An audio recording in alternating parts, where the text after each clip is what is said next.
Say hello to the community's team of Group A Buildoff competitors. Don't forget you were entered to win some automation swag just for building and entering into the competition. Stay tuned later in the episode to find out if you were one of the lucky winners. Today we're going to be looking at 8 of the entries that I have chosen to be the cream of the crop. These are the ones that I will be choosing from to find our grand champion in the Buildoff finale, where we face head-to-head with Automotive Flux. After clearing away the wreckage, these are the 8 finalist cars that I have chosen. I'm not going to pick one today, but I will show you these 8 cars in depth, because one of these is going to be the community choice for going up against Automotive Flux.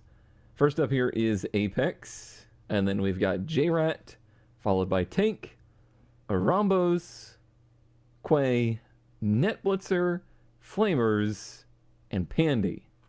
So all of these cars, I think, are pretty much right on the money of what I was looking for in a Group A style build. A lot of these are pretty far race car spec. We didn't make any qualifications as towards if it needed to be a race car or the street car version. They're all using the same qualifications, so it doesn't matter. It's just a visual representation. It just so happens that a lot of the ones that I chose are more towards the race car spec. The big thing for me was this car is going to be representing our community, and I wanted it to be something that was very well constructed, well thought out, and complete. And we're going to start with Apex's car, and Apex is known in this community for making very well thought out cars and making sure that they have all the details they need to be complete. So looking inside the car, not only do we have a pretty darn close to full interior, of course with the roll cage and in race car terms, it is complete. There's little grab handles on the doors, there's working gauge cluster. One of my favorite touches, the rally navigator style radio on the passenger side dashboard. That's a really nice touch. But it's more than just how it looks. How it drives also is a pretty big qualifier for this, because I've got to use this car up against our competition.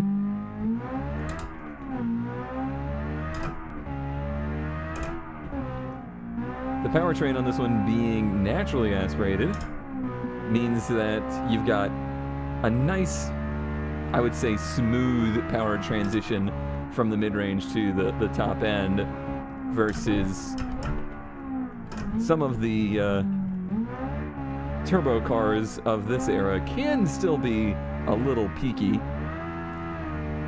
This almost reminds me of a Honda engine in the way that it revs and just pulls so nice and smoothly. Not much of like a, VTEC style big power barrier. No, it's just more of a high-powered NA build. But it's pretty easy to drive, softly sprung, I would say. Feels like it could handle a variety of surfaces. It's also extremely playful to drive. Just wants to slide out every now and again, but is nicely savable in that way. And it is also staggeringly quick. I honestly did not expect the NA cars to be as quick as this one is. So, nicely constructed. Apex brings to the table a 2.3 liter inline 4. Very impressive. 506 horsepower out of that basically 2.4 liter 5-valve per cylinder inline 4. Very nice build there.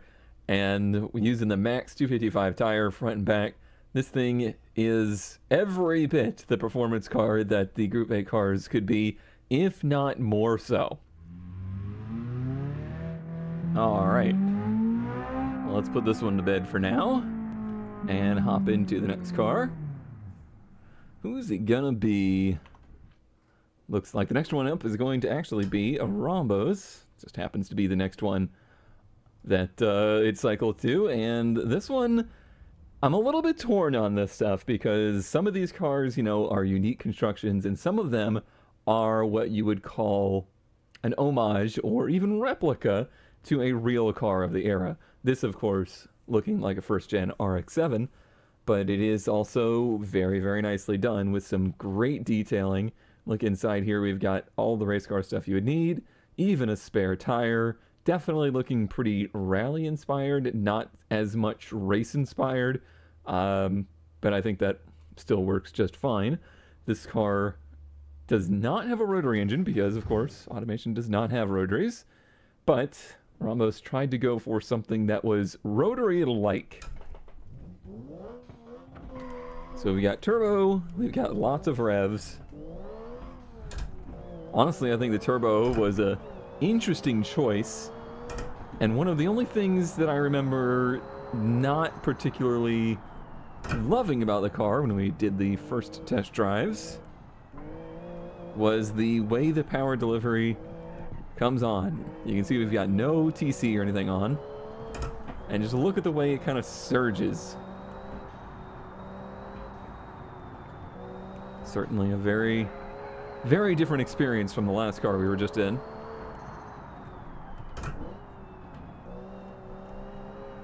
It's got plenty of power, and honestly, it is a little easier to drive than the first car, Apex, is.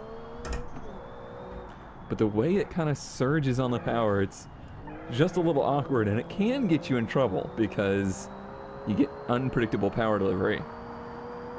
Once you let it rev out, it smoothens out.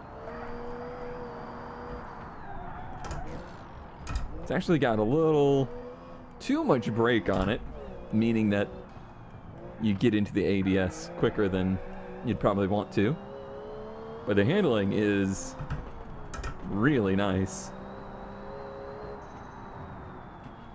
Maybe just a little darty at times, but overall it's pretty easy to drive.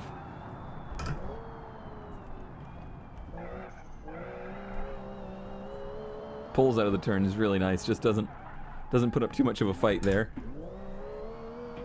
Having too much brake can keep you out of trouble, so it's not necessarily a huge drawback, but it can also hurt your performance because you've not got the finesse because you're always into ABS. But it sure do fly. You need every bit of those brakes for as fast as this is. Rambo's got one of the more interesting powertrains here. Of course, we don't have rotaries, but we do have inline threes. Again, putting 5 valves per cylinder in an inline 3 with 2 liters and a turbo, giving you 537 horsepower of direct injected turbocharged craziness. All right, let's bring this one in. Yeah, it's really a very nicely detailed build, nicely, I would say, sorted build. The only thing I can think of that's just kind of a sour mark on it is that the weird stumbling in the power delivery. All right, who is up next? Okay, this is gonna be NetBlitzer's entry. NetBlitzer, known in the community for having super detailed builds, said he didn't have that much time to go very deep into the detail this time around, but we still get something really cool here. And this is actually kind of an oddball, I would say, in all of the cars that I've chosen. And honestly, it was an oddball in all of the cars that were entered. Not only is it in the spec of the road car, not the race car, although kind of like halfway between because it does have a cage and that stuff.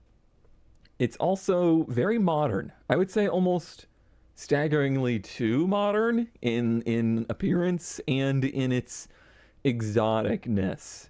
I really like the way it looks. I think it's a very nicely thought out design. A little bit of a touch of, you know, the FDRX7 here and there in it, but when we head inside, you can see it just lacks in some of the finer details there. We've got a roll bar that's very close to our head, so please duck. But when we start it up, this is where it starts to get a little wild. This feels more like an exotic. Almost like, I think I described it when we were testing all the cars. It's almost as if it is a kit car, low production, you know, something super exotic and wild, which is not really something we had a lot of in Group A, but it's not to say that we couldn't have had it either.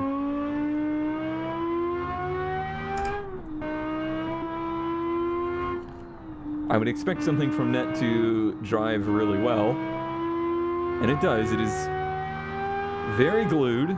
It's got super clean power delivery.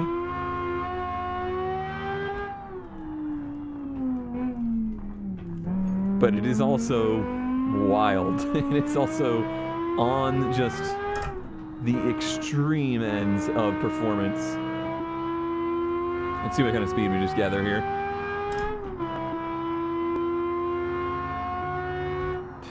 Almost getting to 160 before the kink there. That is a angry machine.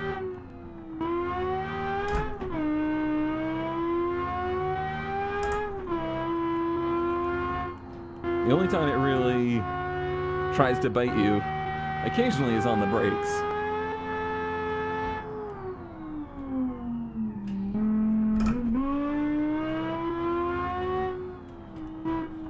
Ooh boy, yeah, right there. But overall, it is certainly a high performance machine. I just don't know if it's the perfect representation of what we were going for, and I do think there is some other entries that are maybe a little bit more polished. It's just going to be a choice for me, because this might be,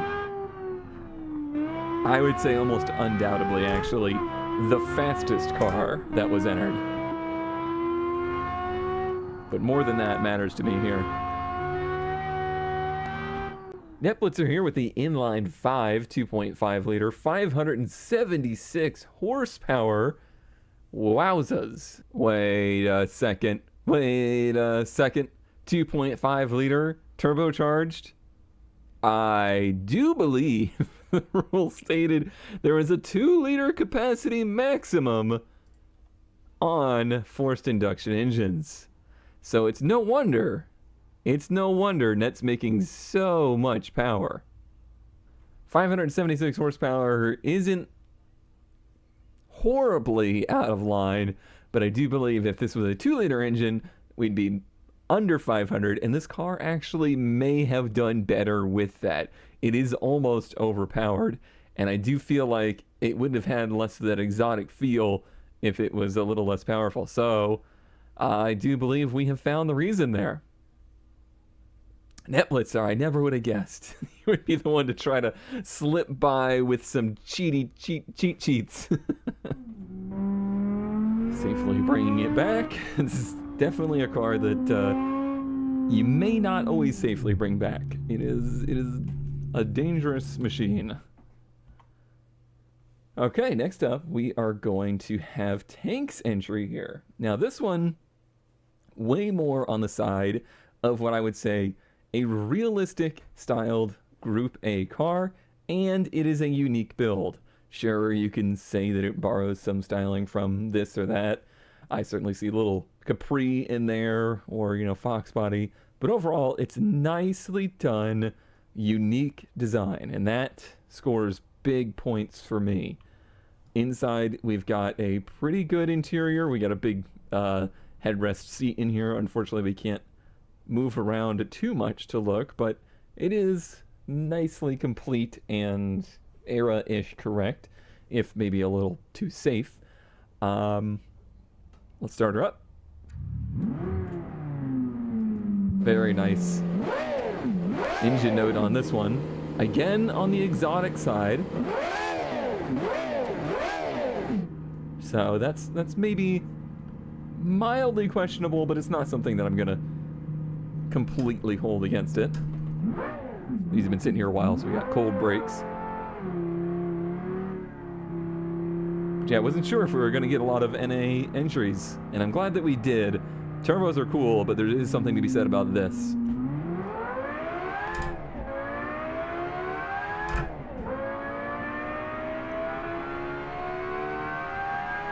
Yeah, I think that's probably probably the coolest engine that we've got in the competition, or at least in the final runnings. Mostly for the fantastic sound that it makes. But if you can get your brain beyond that, there's also a lot of good here, if we can find a gear. There it is. Gear spacing a little awkward there. There's a lot of good here in the way that a car drives, too. It's similar-ish, I would say, to Apex's build in that it feels darty, light on its feet, but almost a little more predictable.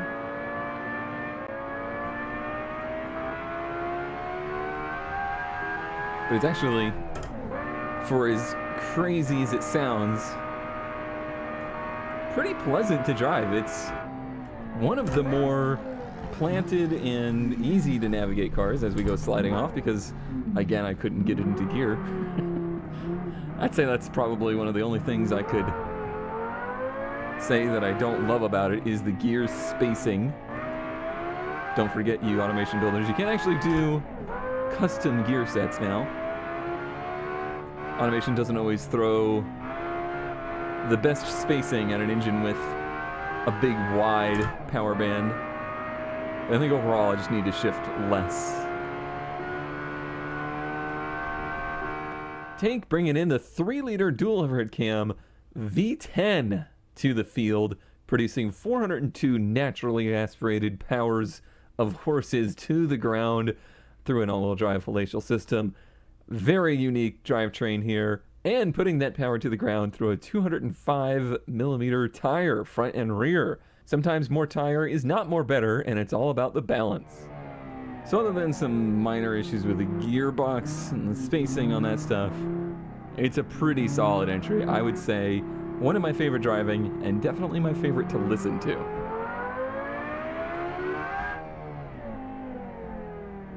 In we go.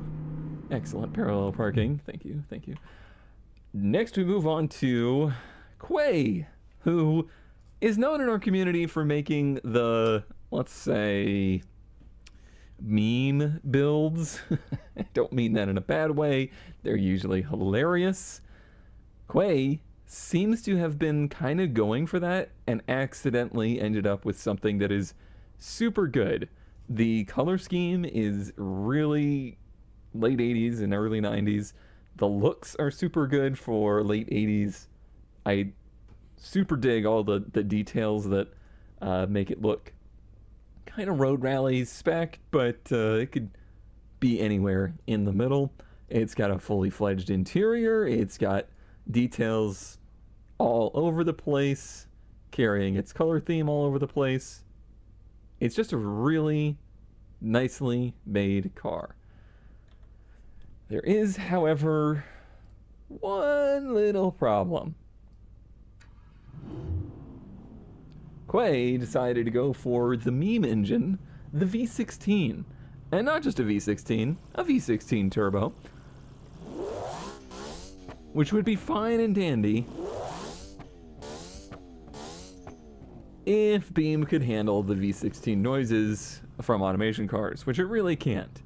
But we'll take it out on the road here, and I'll show you why that might be a really big shame.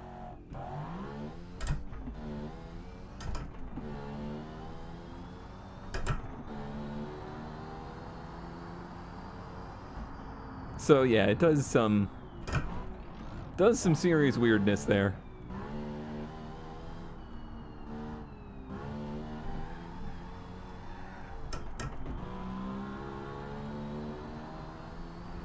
Which is a shame because this thing drives really, really well. It's very fast, as you'd probably expect out of a turbo V16. How you get a turbo V16 in a 2-liter category, I have no idea. But if you did it, you'd probably have something pretty wild. I'm honestly surprised it doesn't rev more than it does.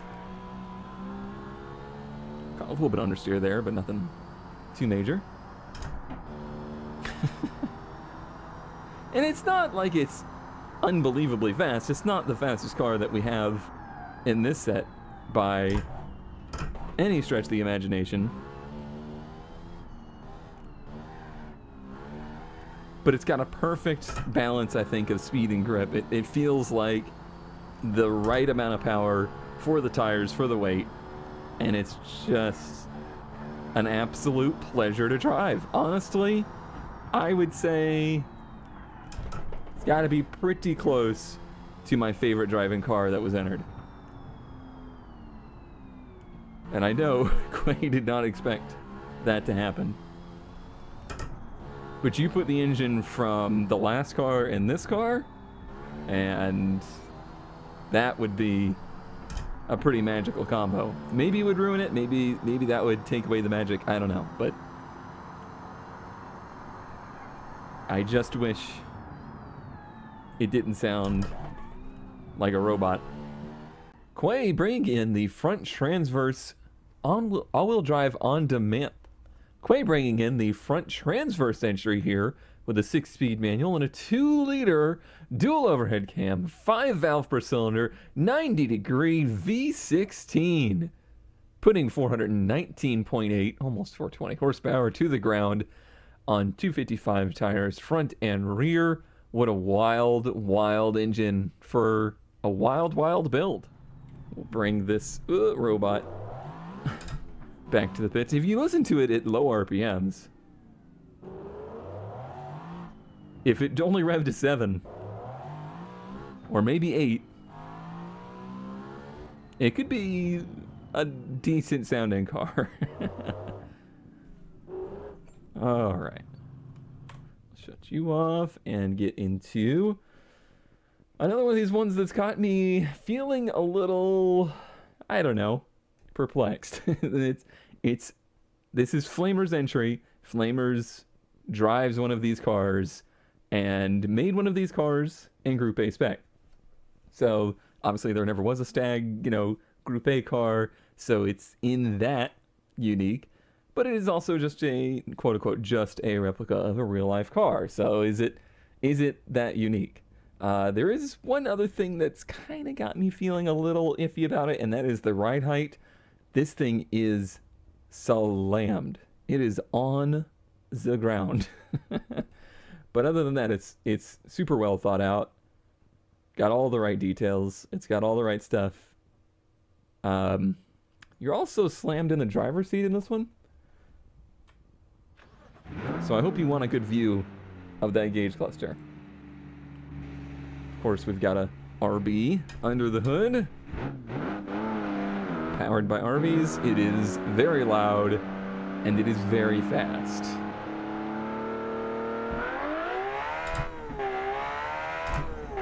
Many, many revs.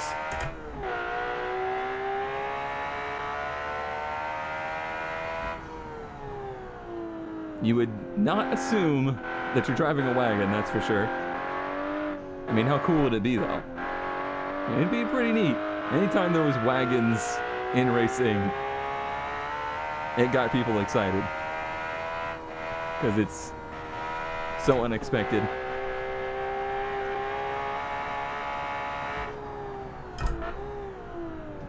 I think you can kind of see in the way that it drives that the ride height could be an issue. Just kind of skips along. If we have to deal with any bumps, that could be a major drawback. It's fast, but again, not too fast, not unbelievably fast. Comfortable. Comfortable at speed. Really enjoy the toggle switches showing me if I'm on the brakes or not.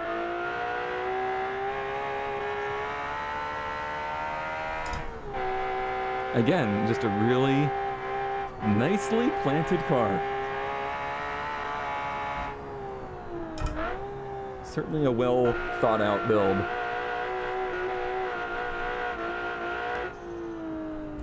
So Flamer's Stagia Group A, I would say homage here, has a very faithful looking RB20 DETT powertrain.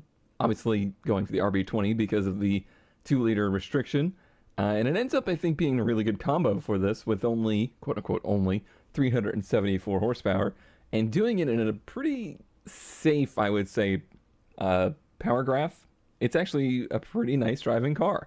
The only thing I would say could be different is the ride height, which, I mean, you can even see the tires are clipping through the fenders. So this thing is very, very low. Those 255 tires front and rear give it plenty of grip, and with only 2,715 pounds, it's a pretty sporty car, and certainly surprising to drive.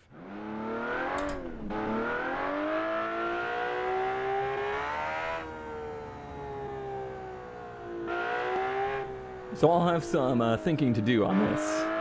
Is a replica car as good a build as something unique?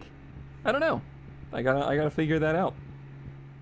Next up is gonna be Pandy in the Bayside GA520, another unique build. I really like the looks of this one. I think it's nicely early 90s-ish appropriate, maybe even starting to push more towards like a 95, but the wheels and the overall treatment of it, I dig it. You know, it just gives me the right feels for the era. I do wish there was a little bit more detail inside. Like, we've got pretty much the bare minimum, but it's also enough to drive it and not feel like you're in just a hollow shell. And then there is the way that it drives. So I noted in our testing that this car is crazy fast. Not only is it fast in a straight line, but it hooks and can do some absolutely wild things. I'm honestly a little suspicious of it. Now, to this point, I haven't really done any rules checking. I'm just, you know, driving based on the idea that everybody followed the rules, but I think we're probably gonna want to take a peek-see at it. But if it is within the rules, then it's gonna be on the hard side to pass up, because it is very fast. Super good brakes. Even with that little bit of fade, just doesn't care. Nothing else pulls out of the turns like this does. It is pretty wild. It is pretty wild. Yeah, I think we're gonna have to give a peek-see here. Nobody else was grip rolling, that's for sure. So we'll hobble this one back, and we'll figure that out. We had some questions about Pandy here, whether or not Pandy was legal or not. Turns out it is a legal car, but there's some weird things going on with these 195 and 205 size tires. By far the smallest in the field, putting the 340 horsepower from its 2-liter RB20 inspired inline 6 to the ground and sometimes to the sky. It's fine. It's fine. Don't worry about it. Alright, well, that leaves one. And here we are. It's another one of those ones that I gotta wonder about. Is this a Supra? Oh my god, is a Supra in the back? Dude, is this a Supra? Well, it is and it isn't. This is not actually that Supra. It might look Supra from, you know, the surface, but it's actually more almost like a Supra slash Soarer. It's almost like if you took the luxury cars, like a Lexus or something like that, and made a Group A car. It's pretty unique. It's also very nicely trimmed. It is certainly race car out inside, but I feel like the exterior is just perfectly liveried. It's simple, but carries the the colors perfectly, and it looks like it would fit right in with other Group A cars of the era. The thing that I think I loved the most, though, was how this one drove. So let's take out J-Rat's entry, because I think I forgot to say that.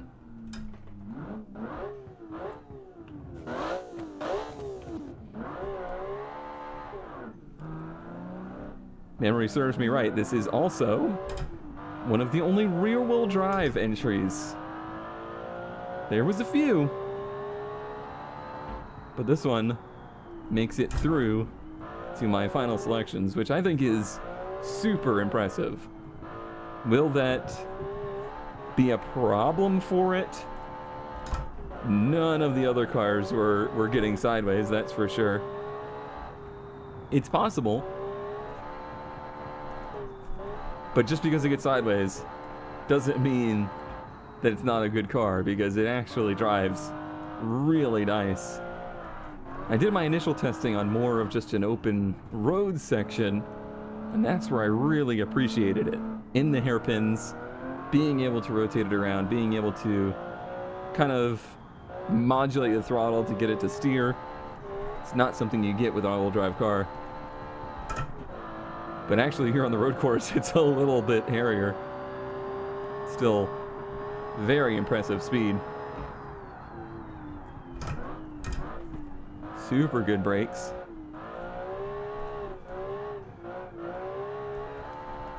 Oh boy. Let it get the best of me there. Yeah, I would be so curious to drive this all-wheel drive to see if it ruins the magic or takes it to the next level. I'm not sure which way it would go. Now, of course, we don't exactly know what the competition is going to be yet. There might be a benefit to having something that's rear-wheel drive and actually slides around a bit. I don't know. So the way that it's going to work is that I get to choose 2 events, and then Automotive Flux gets to choose 2 events, and if we have a tiebreaker, it's going to be settled on a, good old tarmac rally stage. So what are those 2 things he's going to choose? I don't know. Could be something that's got a benefit to driving with style. Could be something that has real tight, twisty roads that a car that rotates would do well with. It's all things I've gotta consider for choosing the right car. You didn't see that. That didn't happen. Didn't happen. Nope. Nope, still not happening. I think I broke the left rear wheel off. This Mark III, not a Supra. Definitely not a Supra, for sure. From J-Rat, bringing in a 2-liter inline 6 with a turbo, putting out 425 horsepower, using almost every bit of the available tire size, but only powering those rear wheels. 255 is a decent amount of tire, but is it enough for 425 horsepower? Yep. Well, it's just gonna turn really nicely through there as we head back to the pits. So there you have it. There's the 8 cars I am considering to be the one. Only a couple of them ended up getting broken, so that's pretty good. There, perfectly parked. But thank you everybody that built a car. It was super fun to drive everybody's entries, and I can't wait to take one of these head-to-head in BeamNP versus Automotive Flux and see what his community came up with and what he picks. But without further ado, I think it's time to choose our 2 automation t-shirt winners. Reminder, you are entered to win just for submitting an entry, not necessarily making the finals or being the final winner. Just everybody that built a car, minus the devs. I'll remove them from the pool because they probably don't want one. All right, here we go. This is all the entries, sans the people that aren't eligible. The wheel is spinning, the wheel is spinning, the wheel is spinning, the wheel is spinning. It's gonna be Brandon is number 1, the first winner of the automation merch. And we've got to get one more, so we'll remove you. And we've got... Looks like it's gonna be Flamers! Flamers, you are pick number 2 to win some automation swag. Flamers, I know how to get a hold of you, but Brandon is number 1. If you could comment down below in this video, I will get some deets from you and we'll figure out how to get that merch to you. Thank you to everybody that entered. It was a ton of fun looking at everybody's cars, and I can't wait for the next video where we go head to head with Automotive Flux.